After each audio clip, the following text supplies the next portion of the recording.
Welcome back to another video. I thought I'd pick the camera up because it's time for a June plot tour, and I'm working in the plot all day today, some of which I'll be recording and some of which I'm not, and I thought I'm just going to pick the camera up and do a plot tour because there's a couple of things that I could do with your help on, and also while I'm making decisions and processing those thoughts, it'll be a good way for me just to cool off because the sun has finally arrived here in the northeast of England. Everybody else in all of the UK, it feels like, has been saying about how hot it is, and we just haven't seen it at all. It's been cold and miserable, so I thought pick the camera up. It's literally working plot. We've got hose pipes everywhere, we've got plant pots everywhere, different plants all over the place. There's wheelbarrows full of weeds and things like that. So literally a working day today, and I just thought let's pick the camera up, have a wander around, show you what's going on, ask you those questions, see if you guys can get me some help. I'll try and get this video out as quickly as possible and just show you what things look like now while it's sunny.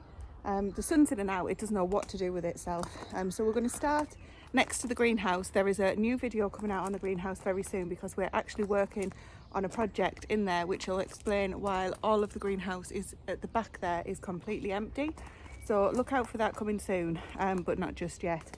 So starting with this pin in the backside bed, this is the bed that I was really proud of. I still actually am, where I put all of the outdoor tomatoes and the tomatillos. They're doing great, off to a very slow start given the weather that we've had because it has really been unseasonably cold throughout March and April. No, April and May, I think, was it March? Anyway.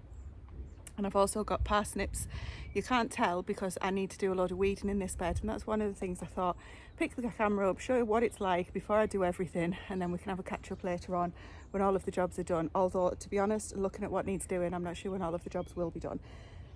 So in this bed here, I've watered the tomatillos and the tomatoes, which is why it might look like there's a dry patch in the middle, because those parsnips have been in now for a long time. I can't remember what have a look together. They were sown on the 14th of May and I've had one come up from like 5 rows. I did say though that I don't think the seed was fresh, so I'm not surprised about that. So I've ordered some more seed just to have it fresh, and I'm going to get those in.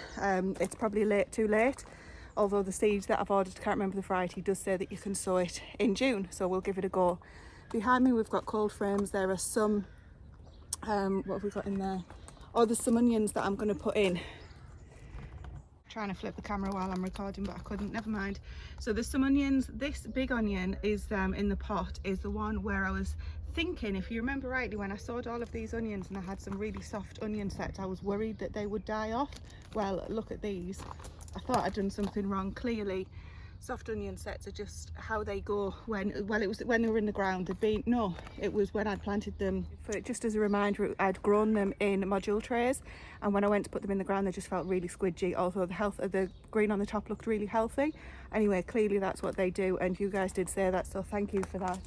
The onions that are in are looking amazing. I'm so pleased with them. I don't think I've had one failure on the onions, although I'll show you the red onions. That's one of the questions I've got. The other question I've got, I think Tony C. Smith had the same question. Elephant garlic. So there's a row of 4 elephant garlic there. Are they hardneck varieties? I know I can Google it, but I prefer people who actually do the gardening, and if you're here in the northeast. I've had one scape come up on the pot next to the greenhouse there. I did one elephant garlic clove in a pot just to try and grow it to the biggest that it could, and see if there was a difference between growing it in the pot and growing it in the ground. There is a scape starting on that one, but not on these, so I'm not too sure. I believe all of the other garlics that I've got in, which are all of these ones, I think they're all soft neck varieties, so they will not throw up the scape, which is the hard bit of stem that comes up that will then go into a flower. So I'm not expecting to harvest any scapes off them.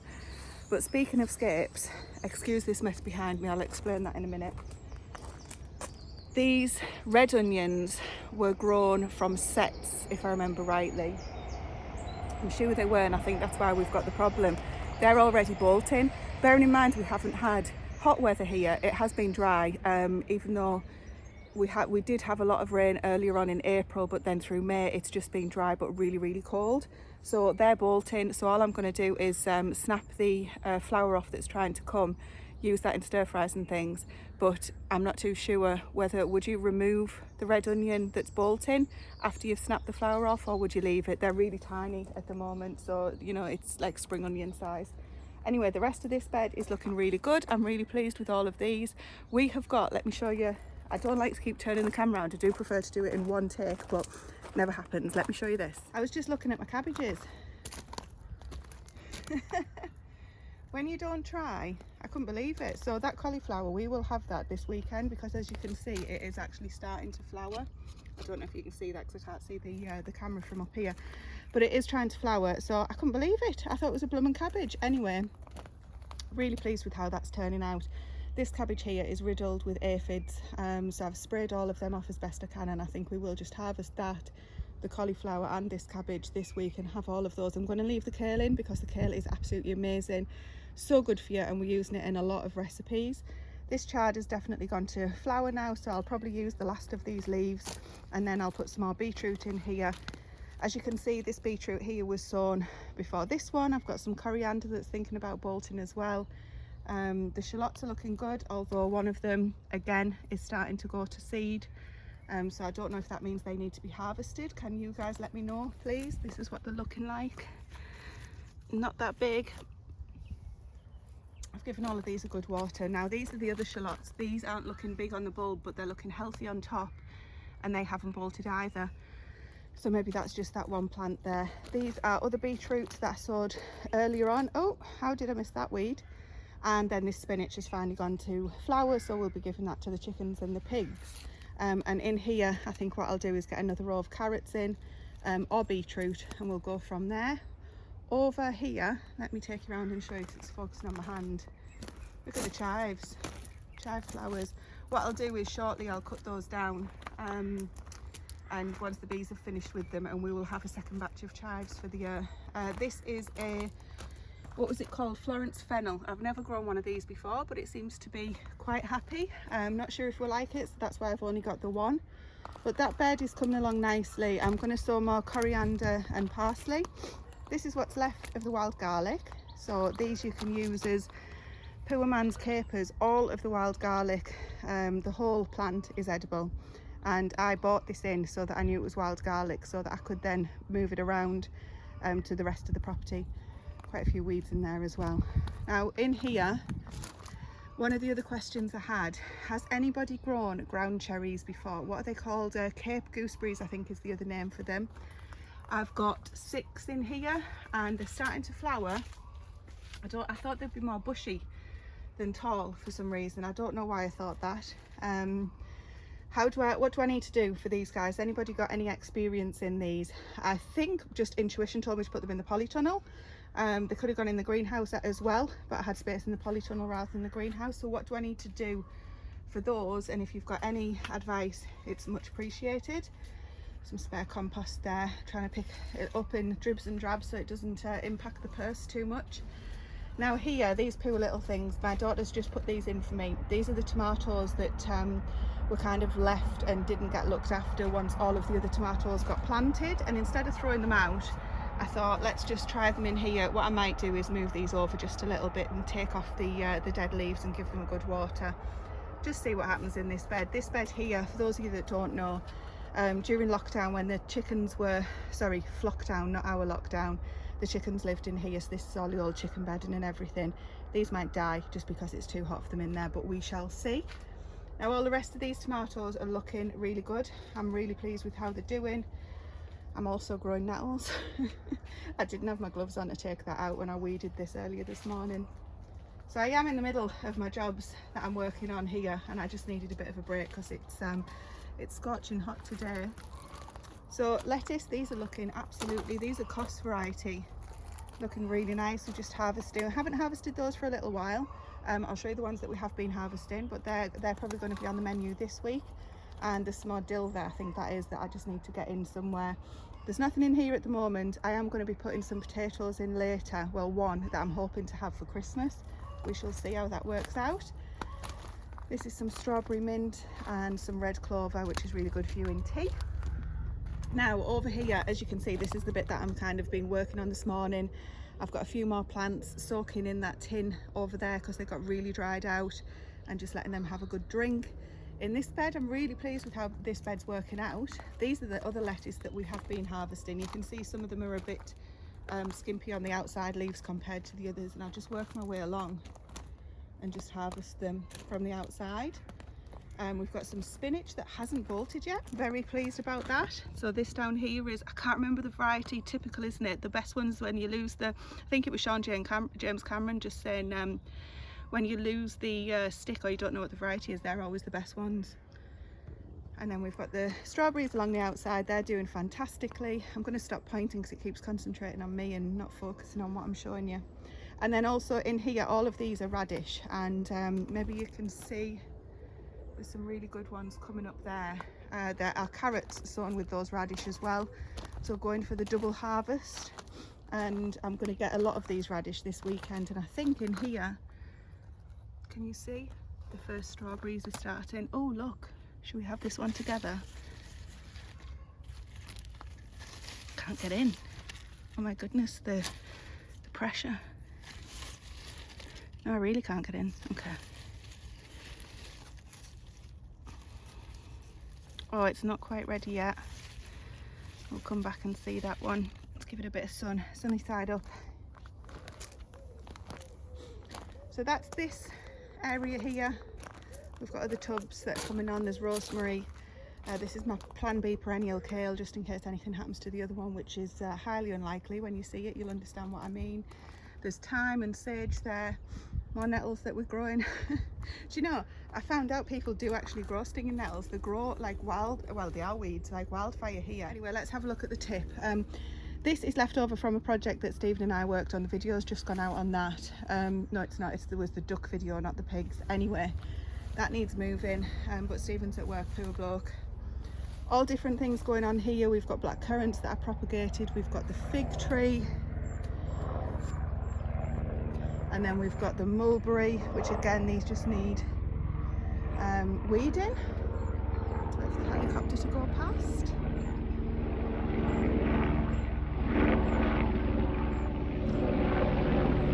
Doing a good job, that's the hospital helicopter.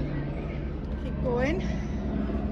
This is a homegrown gooseberry. This is horseradish. Should my horseradish be flowering, or is it stressed out? Does anybody know on that one as well? I haven't harvested any of this just yet.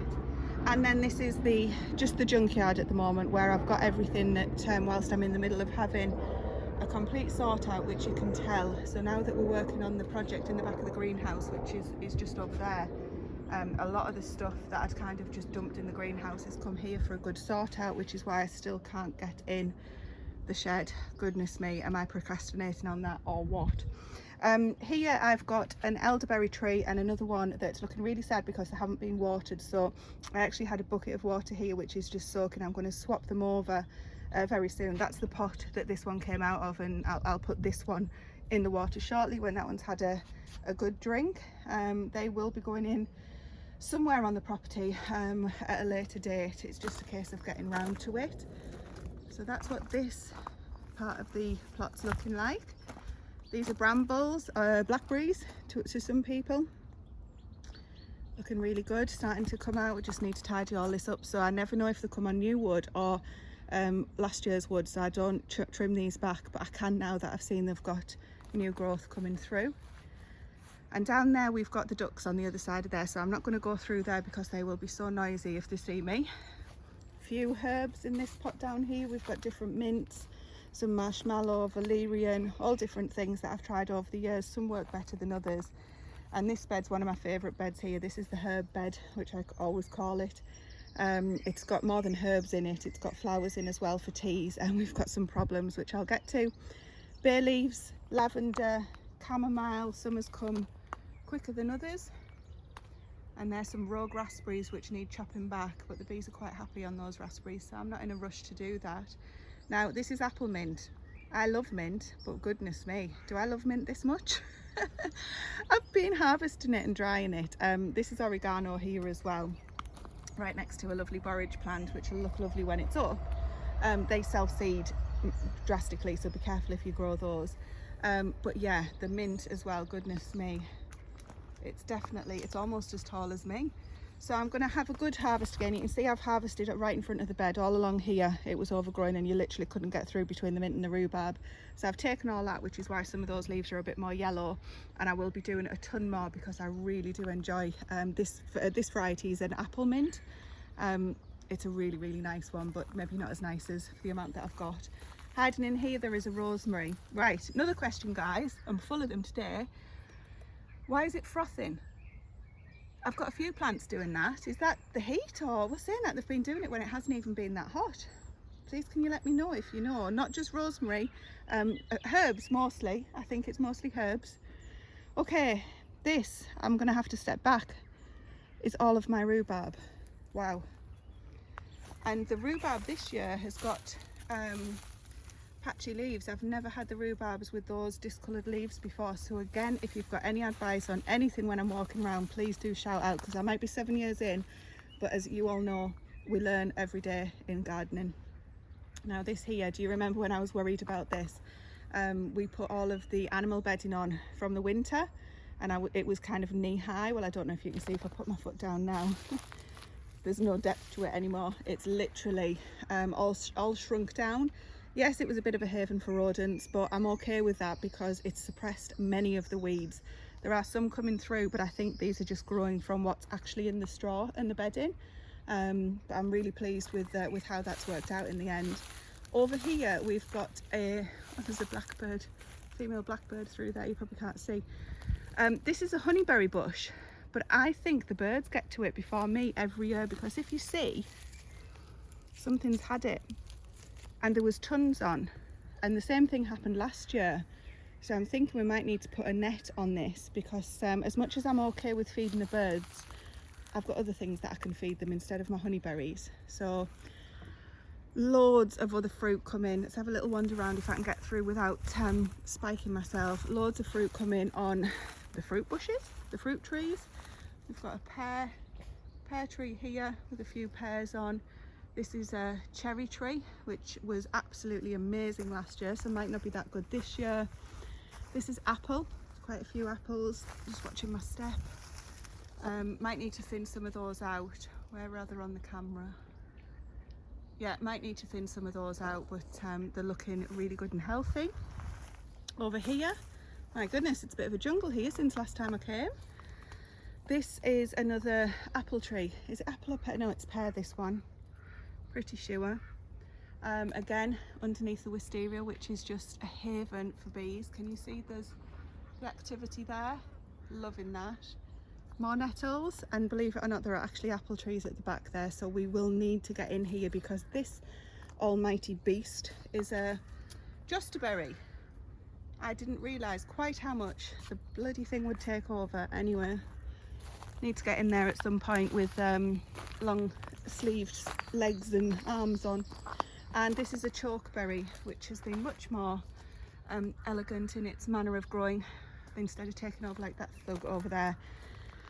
This is just a disaster of a willow tree. I think it's willow that needs to come out. Don't ask, it was one of those ideas that then didn't work. More fruit trees at the back amongst the nettles, which do need hand weeding, and we need to get through and rescue those guys. Another pear tree up here. Not much on this one. Looks a little bit unhappy. And this apple tree behind me is a discovery apple tree, which is an eating apple. If you only get one variety of eating apple, there's not many on it this year. No, there's not that many on it, but if you only get one variety of eating apple, get a discovery, because they are absolutely delicious. Oh, there's quite a few up there. And then we've got this, another thug. There's a theme here, isn't there? I got carried away when we moved in and tried to plant lots of things that I thought would be fantastic, and didn't really know that much about them. I still don't, to be honest. Anyway, so there's an apricot and an almond tree. Now, another question. I know the answer, I'm pretty sure, but look at this fungus that's growing. It is a fungus, isn't it? On this poor almond tree. Oops. Why is it doing this? I'm sure I looked it up before and it wasn't anything to worry about, but it wasn't on my almond tree. It was on a different non-fruit bearing tree. Can't remember which one it was. And then down here we've also got some blueberries. These are pink lemonade blueberries. Another little bit of blueberry there. But these, to be honest, have never really been very good outside. I've got another idea there. I'll save that one for another day. in here, so today I've got a video that I need to do for a collaboration I'm doing on Jam It Up June. I'm going to come in, take a load of these rhubarb and free up these currant bushes again, because they're producing fantastically but they're a little bit unhappy. It's the first year I've had these whitefly on the currants. I don't know why they've turned up this year, because the rhubarb, every year the rhubarb does this, so it's not that it's getting stressed because the rhubarb's taken over, because it literally does it every year, and I've never had whitefly on them before. So there's black currant, red currant and white currant down there, just like off the Victorian garden. This is the perennial kale which I was laughing about losing, as in because I've got a plan B in my pot over there. I don't think this looks like it's ever going to disappear. In fact, it needs a good trim back, and I need to get rid of all of these leaves that are that have gone too far. I use this predominantly in the summer for chicken food. In the winter it's for greens for us if we're running out. Another thing that I'm going to try and get to this over the next week or two, do a video on it. The gooseberries are coming up absolutely beautifully. Really pleased with how they're doing. And if you remember, we harvested, no we didn't, we cut the raspberries all the way back, and I left a few as a test. Now the tester ones that are still here clearly are further ahead than the other ones that I cut back, but both have worked, so I'll know that for this year. Just getting it on record there for me. So my rosemary that had the rosemary beetle, which I've never had in the whole 7 years I've been here, it's the first time that I've actually had it, so hopefully that's not going to be a continuing problem. I've been checking it regularly and I haven't found it for quite a while, so hopefully it's disappeared. I do like my rosemary. Look at the stalks on that perennial kale. I like having a tree.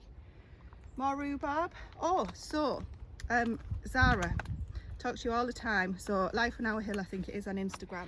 Look at the state of this rhubarb here, how skinny this is. Let's go in. Can you see how skinny these rhubarbs are compared to, everyone's thinking what is she talking about, I'll tell you in a sec, compared to these guys here. These are absolute monsters.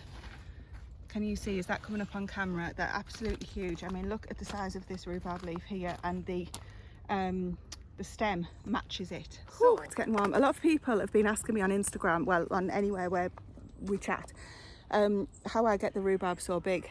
I don't do anything. I literally, well, I give it a topping of I keep going to say homemade horse manure. Is there any other kind? I give them a topping of horse muck every year. So once a year when they die back, they get a topping of rotted horse manure. Apart from that, I don't do anything. I don't even give them extra water when it's like this, which I probably should. This rhubarb over here, which I've just been talking to you about, that's having an absolute nightmare. There's two plants. This one is a lot bigger. This one over here is just dying off. It's no idea why. I mean, it's in literally the same ground. It gets the same thing done to it every year, but it just shows you clearly these ones here, obviously a different variety. I don't know what variety they are because they were in when we moved here. But these ones here are just, I think they're Timothy, is it Timothy early or something like that? And they're just not happy there. But it's the same ground, same growing conditions, literally, I don't know, 20 feet apart, something like that. Totally different outcomes. So genuinely, do not beat yourself up when you're not getting decent rhubarb, or when it seems to have died off for some reason. People say you can't kill rhubarb. Trust me, you can. I can kill mint. You wouldn't think so looking at the mint bed over there, but I have killed mint multiple times actually. This bed, let me turn you around again. Tell you what, I'm warming up. I'm gonna have to speed up. So this bed I was so proud of, I still am. And then I realised I'd made a schoolboy error. So let's start, or a schoolgirl error, get it right. Let's start up here. Who planted those potatoes, Tracy? You did, you idiot. So in here I've got 2 rows of beautiful potatoes, which I remember planting only when they started growing, and I've also got brassicas. So all is not lost. I'd totally forgotten, obviously, when I did this bed with brassicas, that I'd put potatoes in. However, what I'm going to do, because we've had a few losses, which I'm going to talk to you about now, I'm going to take out the brassicas that are kind of really struggling. There's 4 there. I'm going to take those out. Not sure about these ones because they're a bit bigger and I don't want to disturb them too much. So I'm going to take these out and replant them where we've had problems. And the first problem, look, even though this bed has been netted fantastically, something has come in and eaten my best kohlrabi. I cannot tell you how disappointed and upset I was by that. I've been watching these daily. I mean, there's another one here that's looking really good. I hope nothing gets that. The other question, so it's not really a question, that's just me really upset about that. But this plant, this kohlrabi, I was so pleased. It's beautiful, absolutely beautiful. And this is how far apart they are. That's more than 30 centimetres. It just hasn't turned up. It's just grown up instead of growing like fat bulbous. I've never been successful with kohlrabi before because, well, multiple reasons. The last one was that the lambs got in and ate them all. This one here is looking a lot better, a lot happier. So I'm not sure what I've done wrong there. Now I have looked it up, the leaves are edible, so I do plan on eating everything that's edible, as in if it's not too woody from that plant. But oh goodness me, I was so disappointed. I literally had them in, I think I got these ones in February maybe, or March, I can't remember. It is written on them somewhere, but anyway, regardless, honestly, absolutely devastated about that. So please let me know what I've done wrong and what I can do to prevent that in the future if you do know. That would be super helpful. Some funny noises coming from over the farmer's yard, but never mind, let's not worry about them. I've just done a video on this bed here, so if you haven't seen that and you're interested in growing beans and what I'm doing here, go and have a look at that one as well. Stick it on in the background while you're making a cuppa or something. The beans are coming through, the peas, sorry, are coming through. The Zar beans, butter beans that I put in to grow up these Harris fencing haven't germinated at all, so I'm going to have to either, I'll check to see if it's too late to grow. They're runner beans, but I use them as butter beans. I've got no more of the Zar ones. They were from last year or the year before. I think they've been kept in heat or in damp or something, and they've just rotted probably. I have had a little feel around in the ground and they've just turned to mush, and the mice have also been in. So I'm pleased at least the alderman peas have germinated. Let's go and have a look at those. And also we've got some of the other climbing beans that are in here as well. So all is not lost. And I do think, have I got time still to put some more runner beans in? It's the, well, it'll be coming up to the middle of June by the time you guys see this. So these are the peas, which you can see they're starting to germinate. I'm going to get these watered because everything's drying out so quickly. And I did show on the other video, so I won't go into too much detail. What I'm doing is putting cardboard between these two bits of fencing and covering it in horse muck, because I've got plenty of that, and just going to go all the way along to stop any of the weeds such as these guys turning up and taking over, because as you can see, if we go down here where the peas are, there's loads of weeds turning up there, dandelions and things. So although I use the rhubarb leaves to suppress things, they obviously don't last very long. These here are more runner beans, so I will have some, and there's more goodness me, Tracy, broad beans at the end. Now here we do have, these guys have had it tough, really tough. They've got black fly after moving multiple times, so they've all produced like one bean each, as if to say, look, that's it, I'm done, you can have this, I'm moving out of this world. So I probably will be replacing these with something else. Some of them have took better than others, so it's all explained on that video. The artichokes are coming up a little bit too thickly, so I will thin them out as we move forward. They're proper thugs, talked about them before. I do enjoy them, I just don't enjoy the thugginess of them, but I think I've got them they'll prove me wrong. I think I've got them quite well under control at the moment. We shall see. They are, how tall am I? I think I'm 5'6"-ish and they are top of my hip. So how tall is that? However tall that is. That's how tall they are. So in here, this is the strawberry bed. We had quite a few nettles of the, you know, the white dead nettle. So not the ones that sting you when you grab hold of them. So that was quite easy to weed. But they're coming on really nicely. I think what we're going to do is put some bird netting on them, just to stop the birds obviously getting the strawberries as they come through. We haven't had one yet. That's why I was excited, thinking that the one over there was ready. I keep looking at this plant and thinking, what is it? It's not an artichoke. It's more ornamental, but you can eat it. And I'm sure it was in the Wartime Kitchen and Garden, and I cannot remember. Grows up really tall, it's got a massive thistle head on it, purple, beautiful. It's not coming to me. Anyway, next to it is some lemon balm, which is really good for helping. I'm looking where I'm going because I've got strawberries growing in the pathway and I don't want to stand on them because I'll take anything I can get. Yeah, lemon balm is really good for anxiety and sleeping and all of that good stuff. So I've got some inside. The one in the greenhouse I put in there to try and start it off earlier. I killed it. It's dead now, so never mind. Over here, so the hedges need doing, all of that. Potatoes coming on well. I've got potatoes pretty much all of the way except for the last metre or so in these beds, because the hedge there takes all of the moisture out of the ground. So anything that is really moisture loving, I tend to avoid putting in at the end, because there's a lot of shade there as well, which you wouldn't think at the moment, but trust me, there is. So I've got 2 potato beds, that one and this one. And at the moment, typically Stephen and I are doing keto, which I'm sure when the potatoes are ready to harvest will come off. It's only before our holidays to shed a few pound. There's nothing in this bed at the moment, in this middle one. Oh, sorry, before I get onto that bed, although I've just said anything that's moisture loving I try and avoid, I'm going to put a pumpkin in the end of those 2 beds. What? Pumpkins need a lot of water. I'm going to put it in with a load of feed, animal manure, and I'm going to give it a ton of water, and I'm just going to let them romp away along the back there, because there's a pathway there, gets covered in weeds. If it works, it works. If it doesn't, that's fine, because it's fine. So we'll see how that works out. This bed here this is another thing that I want to ask your help on, if anybody knows on this. So I've got onions that I've grown from seed. Now I must give these a water because they're struggling, and I started doing these, it's over a week ago now, but then I stopped because I thought, am I wasting my time? I started planting them like leeks. These obviously need a huge water, and I'm not saying that I'm proud of these at all, but these guys here, I started putting them in and I thought, hang on, I'm not sure if this is the right way to do this. This bed has got old aged manure on it, that's why it looks a bit like this, because it's bedding as well, horse bedding as well.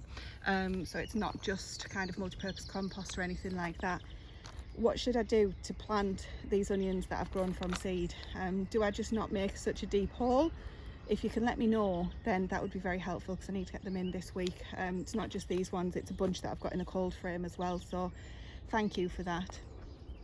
Now over here, waiting very patiently as the train goes past again, I've got some, oh goodness me, it's so warm. I've got some more planters with the horse manure in. So this is what it looks like when it's, you know, when it's aged properly and it's all turned over. It's not the same colour as this bed here. It's, by the way, things grow fine in that. I've grown so much in that kind of stuff, even though it looks a bit different. I just wanted to point it out.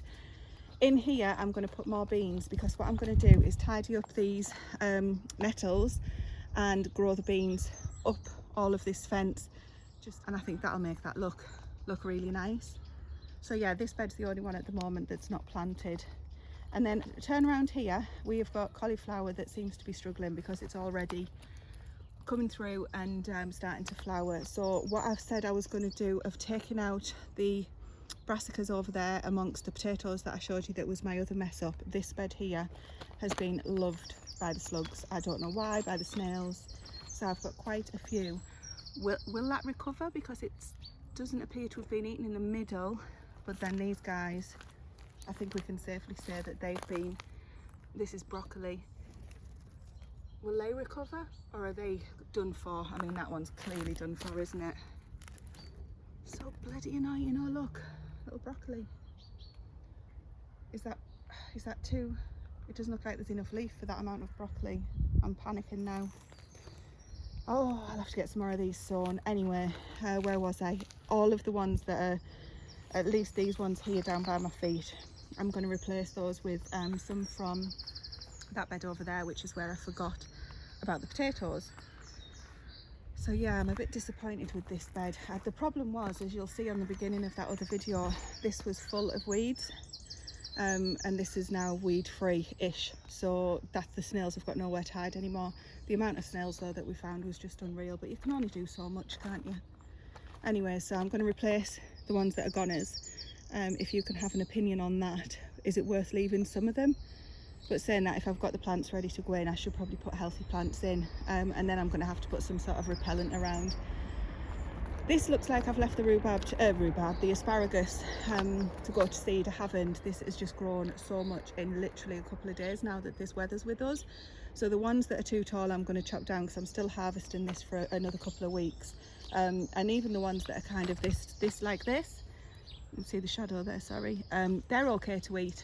You just obviously don't eat the stem all the way down. So I'll get on top of that bed next once I finish doing this video. There's a lot I'm going to do when I finish doing this video. Anyway, so as you can see, tools are out. That was for moving the manure. The barrow's getting full of weeds, and that's what I'm working on at the moment. Wow, it is really, really, really hot. Honestly, I've either been saying it's far too hot or far too cold, but I think we're set for this kind of heat and weather now for the next week or two anyway, at least. So it is what it is. Got to make sure I get up and water every morning on a night before bed. The only thing is that's what attracts the slugs as well out here. Anyway, this is what everything's looking like. I'm really pleased, despite some of the challenges that we've got. I'm really pleased with how it's coming on, and the fact that we decided not to grow in the bottom plot this year is definitely, that was the right decision to do. We are getting plenty of food in from the garden, whether it's the lettuce, the radish, the kale. Hopefully we're going to get beetroot soon, because I haven't had beetroot yet, so I'm going to try and put that in earlier next year. I don't know what's happened there. Loads of herbs. The garlic I need to have a look at. Actually, let's have a look at that before I get finished, and then I'll sign off from this June plot tour. Let's just pick a random one. Well, the closest one. When did this is Germador, which I think is the soft neck. Oh my god, that's really deep. God, that is really, really deep. I can't even tell. I did plant it deeper than normal this year because of they all got pulled up by birds last year. Oh heck, I can't tell. I'm gonna have to get a trowel and have a proper look. Try one more. Oh, there, that's better. Oh, okay, so I think there's some splitting of the bulbs there, of the cloves rather. Does garlic like to be watered? That's the other thing. Anyway, the leaves are still all green, and I know Charles Dowden's already harvested his, but I'm definitely a few weeks behind him. There's a bird in the greenhouse. Right, I'll go rescue the bird in the greenhouse. I need to get a drink and rehydrate. We are on in the shade, 24 in the shade, so in the sun it's going to be a lot more, and trust me, for the northeast of England that is hot. So thank you very much for being here for this June plot tour. I literally picked it up and started doing it just as I'm in the middle of everything, because I was getting far too hot to be able to continue to work, and I thought I'll show you what it's like on a normal working day. So I'll take care, and I'll see you next time. Don't forget to give the video a thumbs up, and I'll do the greenhouse very soon.